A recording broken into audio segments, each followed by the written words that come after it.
ഇന്ന് അതായത് ഫെബ്രുവരി മാസം 11-ാം തീയതി ഒരു പവൻ സ്വർണത്തിന് 640 രൂപയാണ് കൂടിയിരിക്കുന്നത്. ആഗോള വിപണിയിൽ സ്വർണ്ണവില വൻ കുതിപ്പ് നടത്തുകയും ചെയ്യുന്നുണ്ട്. ഈ സാഹചര്യത്തിലാണ് കേരളത്തിലെയും വിലമാറ്റം. കേരളത്തിൽ ഇന്ന് 22 കാരറ്റ് സ്വർണം ഗ്രാമിന് 80 രൂപ വർദ്ധിച്ച് 8,086 രൂപയായിട്ടുണ്ട്.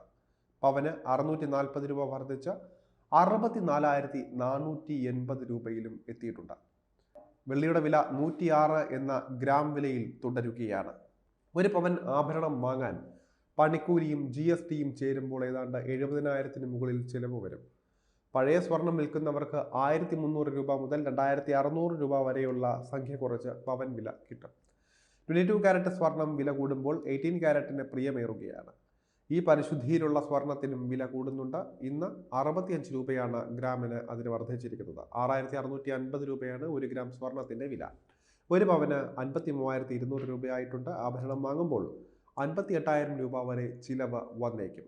എങ്കിലും 22 കാരറ്റുമായി നോക്കുമ്പോൾ 12,000 രൂപ വരെ കുറവാണ്.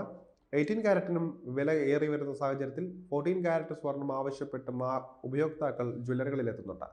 52% സ്വർണവും ബാക്കി മറ്റ് ലോഹങ്ങളും ഉൾപ്പെടുന്ന സ്വർണമാണ് 14 കാരറ്റിലുള്ളത്.